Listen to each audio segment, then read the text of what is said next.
Você me permite, Heber, para a gente ampliar a situação, isso foi até passado muito bem na reportagem inicial, que nós temos um caso de cristofobia no mundo, para depois nós trabalharmos questões mais regionalizadas no Brasil, aquele livro Perseguidos, o ataque global aos cristãos, um livro muito bom que eu indico as pessoas que o leiam, foi publicado agora em 2014 pela Mundo Cristão, chama-se Perseguidos, o ataque global aos cristãos. Ele traz uma série de estatísticas, muito bem detalhado, muito bem documentado o livro, para quem duvida que exista uma cristofobia no mundo, estou falando em termos mundiais. Ele deixa muito claro, e ele fala que o cristianismo é a religião, sem sombra de dúvidas, a mais perseguida no mundo, isso é fato.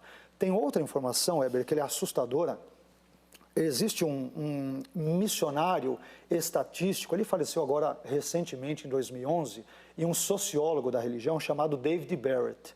Ele fez um levantamento que é assustador. Segundo ele, David Barrett, o que eu estou dizendo saiu numa reportagem do Christian Today de 2014. As pessoas podem confirmar tudo isso na internet, tá?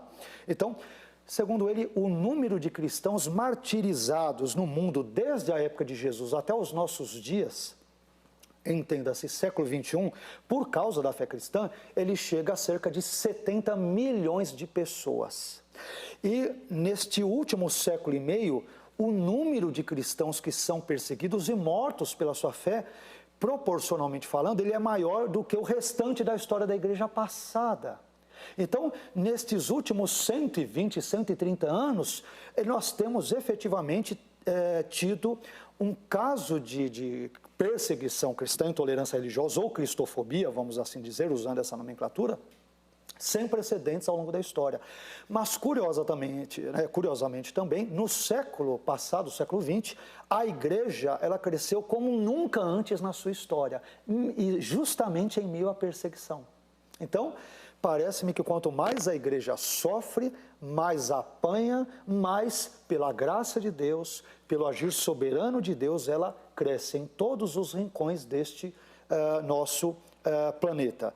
E tem uma declaração curiosa da chanceler alemã Angela Merkel, em 2012, durante uma palestra proferida numa igreja luterana na Alemanha.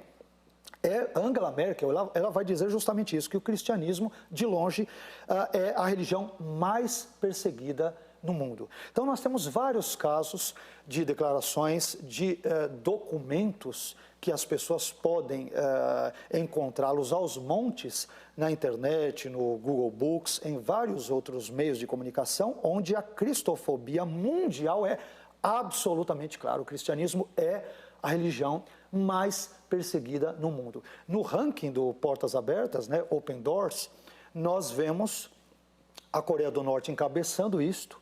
Os outros 10 países, se você pegá-los ali, boa parte deles todos no contexto do continente africano, são todos eles majoritariamente muçulmanos.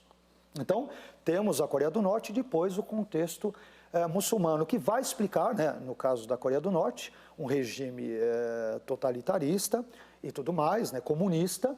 Em outros contextos mais da América Central e aqui na América do Sul, a Colômbia, que persegue demais cristãos, Cuba, que também persegue demais cristãos, apenas igrejas antigas lhes é facultado ou tolerado que continuem a cultuar em casas. As novas agora é absolutamente proibido que tenham. Então, nós temos, para citar pouquíssimos casos, na internet, especialmente no site do Portas Abertas e outros, as pessoas poderão obter maiores informações. Então, nós temos um caso claro. Só uma última informação, se você me permite, Heber. A declaração do Bolsonaro, quando ele declara agora no finalzinho de setembro na ONU, né, ele vai se referir ao seguinte, ele faz um apelo à comunidade internacional pela liberdade religiosa e pelo combate à cristofobia. Ele não especifica a cristofobia no Brasil. Então, a comunidade internacional ele está se referindo à cristofobia no mundo, em que pese o nosso presidente poder ver também a cristofobia, de acordo com as definições que nós mencionamos no início desse programa, você pode sim chamar de cristofobia, de acordo com a sua definição, mais lata, mais ampla ou mais restrita.